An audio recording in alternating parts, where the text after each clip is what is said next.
बहुत समय पहले की बात है जब एक भूत और एक चुड़ैल दोनों हमेशा साथ घुमा करते थे।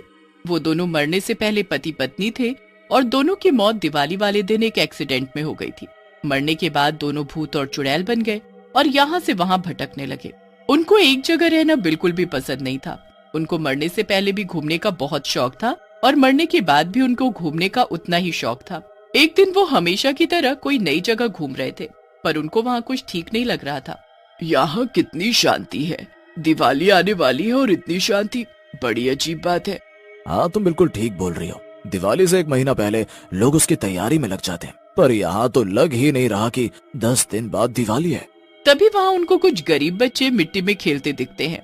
उसके बाद वो दोनों भूत और चुड़ैल पूरे गांव में घूमते हैं और उनको गांव की हालत देखकर समझ आ जाता है कि यहाँ आखिर दिवाली के मौके पर भी इतनी शांति क्यों है।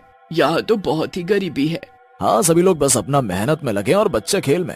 मैं सोच रही हूँ कि क्यों ना हम इस बार इन बच्चों की दिवाली को यादगार बना दे। पर वो कैसे? यहाँ कोई खाली जगह पटाखे की दुकान खोलकर हम बच्चों को फ्री में पटाखे देंगे और सोचो ये बच्चे कितने खुश हो जाएंगे।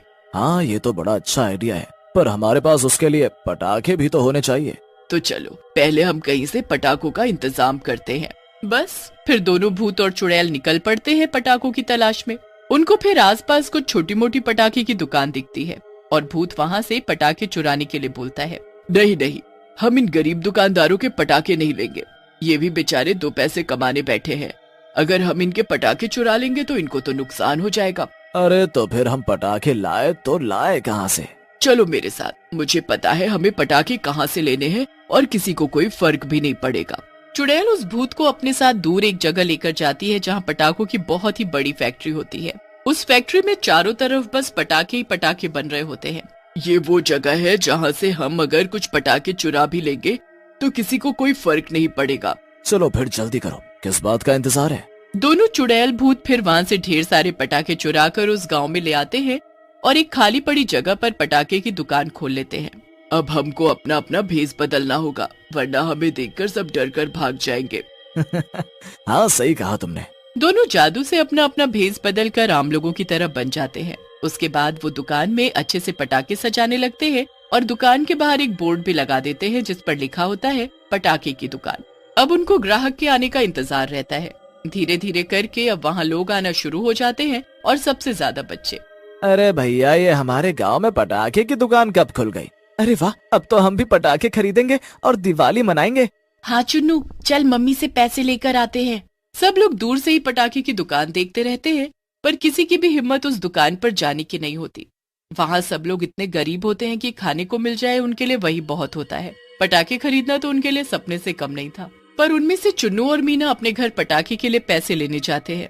जब वो अपनी माँ को पटाखे की दुकान के बारे में बताते हैं तो पहले तो उनकी माँ बड़ी हैरान होती है, पर फिर वो बच्चों को डांट कर भगा देती है कि उसके पास कोई पैसे नहीं है। बेचारे बच्चे उदास मुंह लेकर वापस उस पटाखे की दुकान के बाहर आकर खड़े हो जाते हैं और दूर से ही पटाखे देखकर खुश हो रहे होते हैं।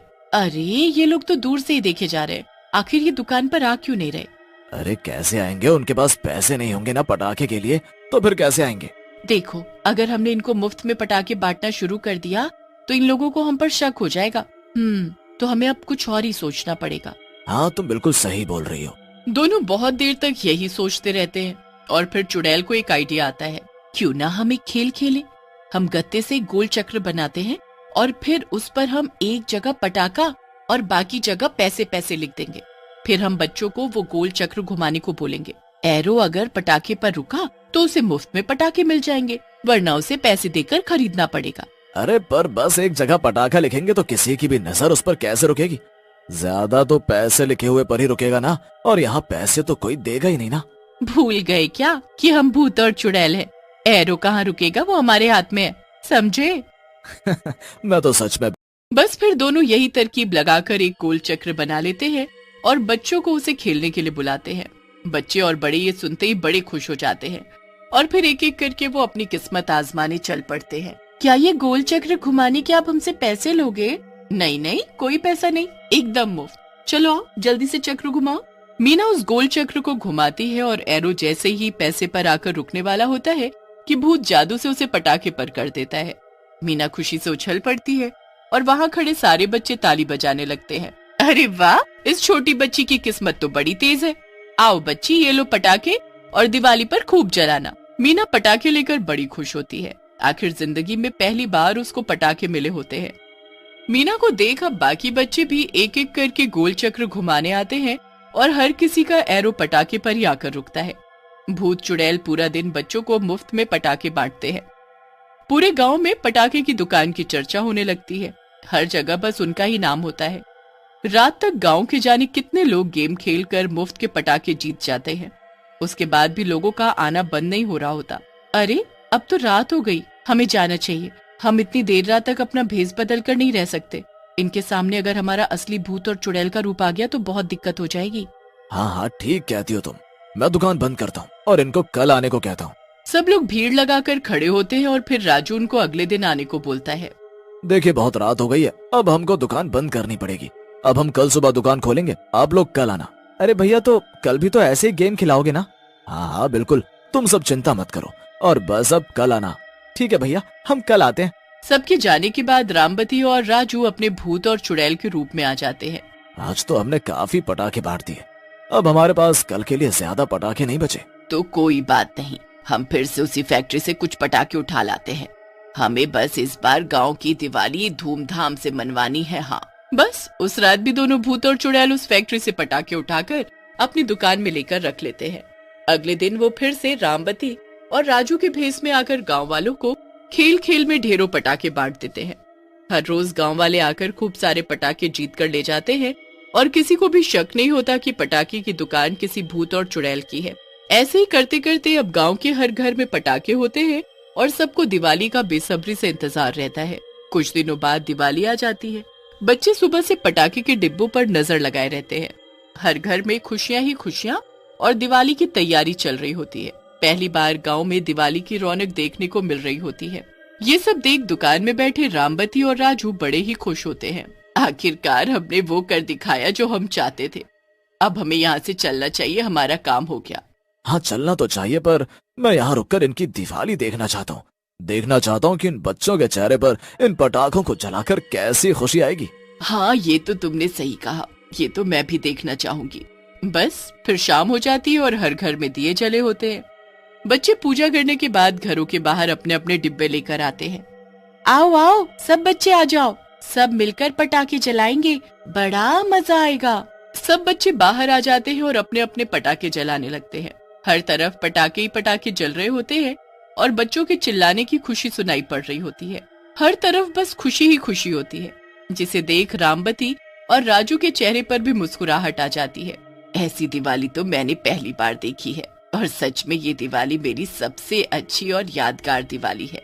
सच कहती हो तुम, ये दिवाली कुछ अलग ही है। दूसरों की खुशी में जो खुशी मिलती है उसका कोई जवाब नहीं। रामबती और राजू दूर खड़े सबको दिवाली मनाते देख ही रहे होते हैं कि तभी उनके पास गांव के कुछ लोग मिठाई लेकर आते हैं। आज तुम्हारी वजह से हमारे गांव में हम दिवाली मना पा रहे हैं। हमारे गांव के बच्चों ने तो कभी पटाखे देखे भी नहीं थे। सच में जो आपने किया वो कोई नहीं करता। कितने ढेरों पटाखे आपने मुफ्त में बांट दिए। अरे बस ये तो आप लोगों की खुशी के आगे कुछ भी नहीं है। तो बस फिर ये मिठाई हमारी तरफ से आप लोग स्वीकार कर लो तो हमें बड़ी खुशी होगी। राजू और रामबती वो मिठाई ले लेते हैं और बड़े खुश होते हैं। उसके बाद वो वहाँ से चले जाते हैं। पर हर साल वो उस गांव में अपनी पटाखे की दुकान खोलकर बच्चों को मुफ्त पटाखे बांटते। एक बार की बात है, दिल्ली नाम के शहर में रानी अपनी माँ रोहिणी और पिता प्रीतम के साथ रहती थी। एक दिन रानी रोहिणी से बोलती है, माँ क्या हम लोगों का कोई गांव नहीं है क्या?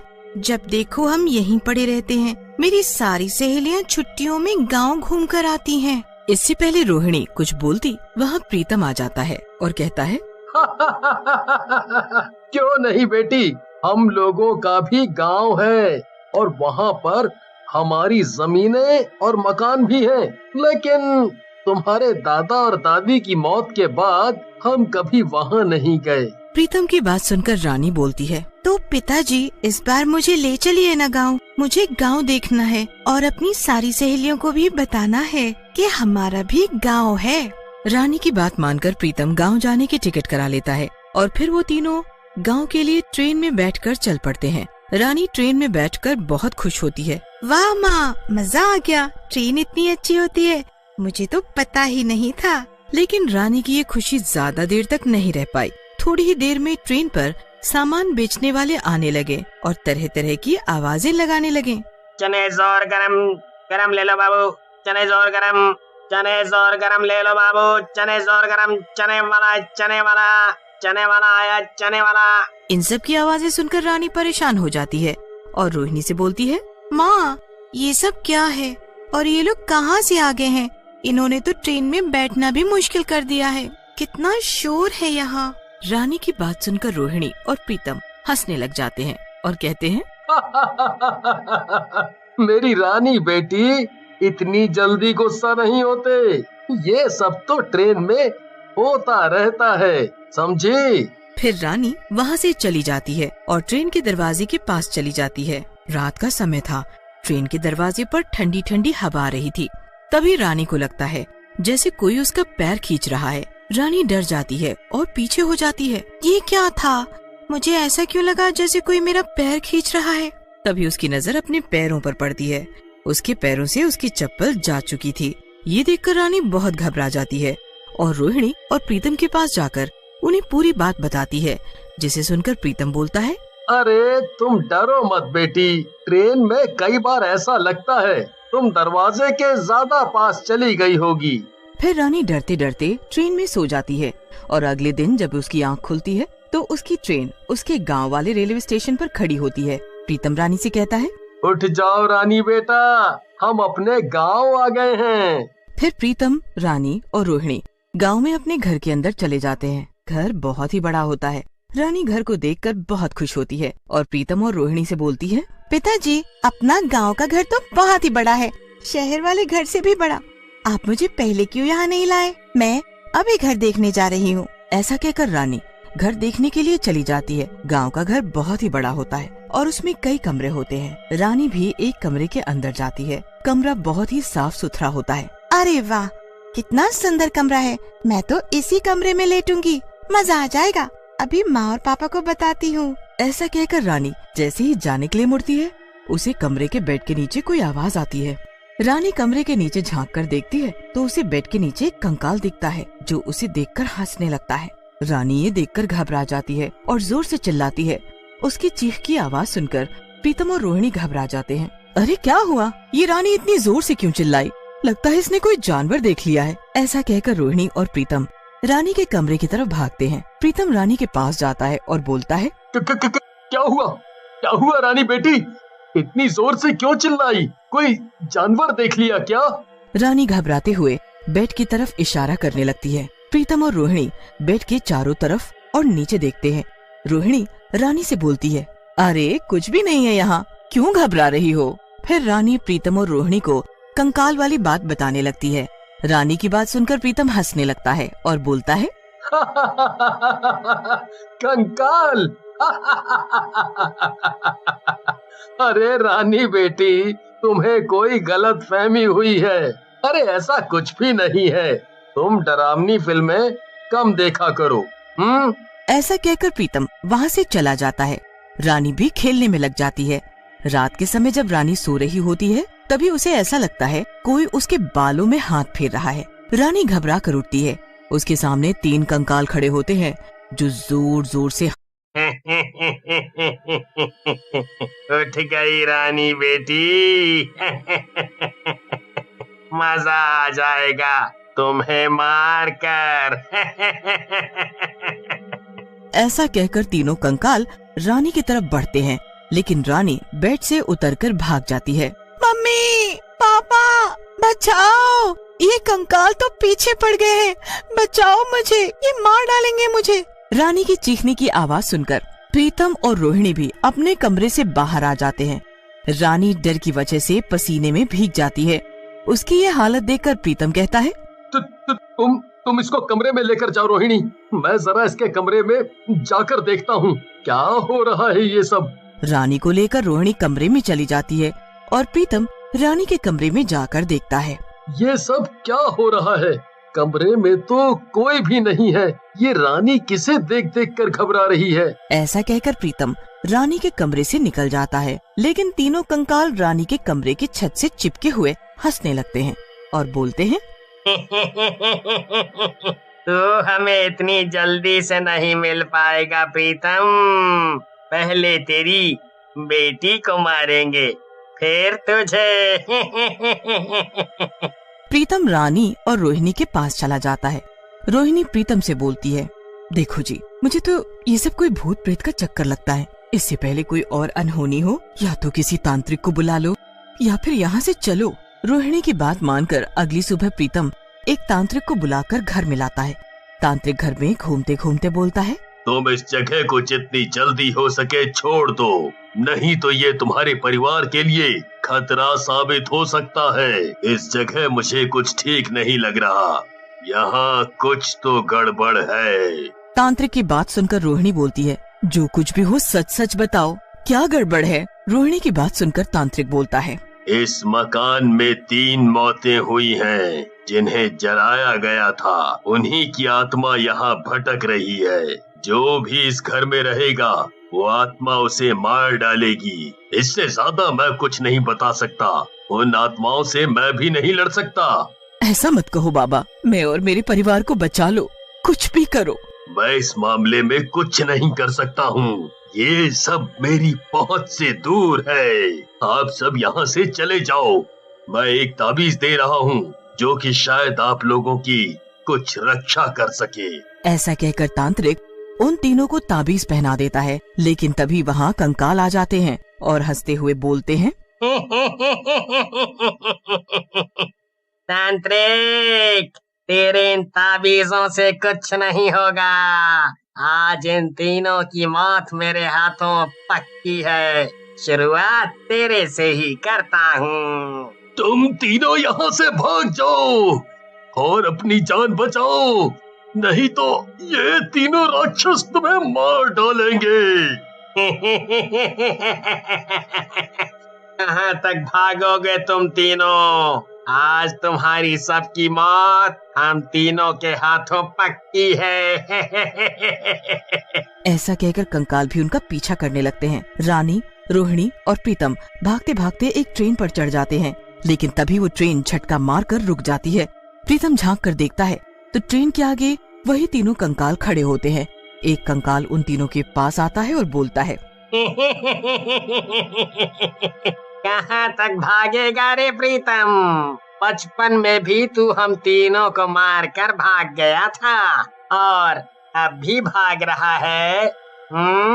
कंकाल के मुंह से बचपन की बात सुनकर रोहिणी कंकाल से बोलती है, ये कैसी बातें कर रहे हो तुम? ये तो कभी गांव में रहे ही नहीं। कंकाल फिर रोहिणी को सारी बात बता देता है, जिसे सुनकर रोहिणी गुस्से में बोलती है, ये तो इसने बहुत गलत किया तुम लोगों के साथ, लेकिन इसकी गलती की सजा मेरी बेटी को क्यों? उसकी तो कोई गलती नहीं है, उसे जाने दो, छोड़ दो उसे। रोहिणी की बात सुनकर कंकालों को रोहिणी और रानी पर दया आ जाती है और कंकाल बोलता है, ठीक है बहन, तुम और तुम्हारी बेटी यहाँ से चले जाओ, लेकिन इस दुष्ट को हम नहीं छोड़ेंगे। तुम जाओ यहाँ से। रोहिणी रानी को लेकर वहाँ से जाने लगती है। तभी प्रीतम बोलता है, मुझे छोड़कर मत जाओ, मुझसे गलती हो गई है रोहिणी, मुझे छोड़कर मत जाओ। और तीनों कंकाल प्रीतम को मार डालते हैं।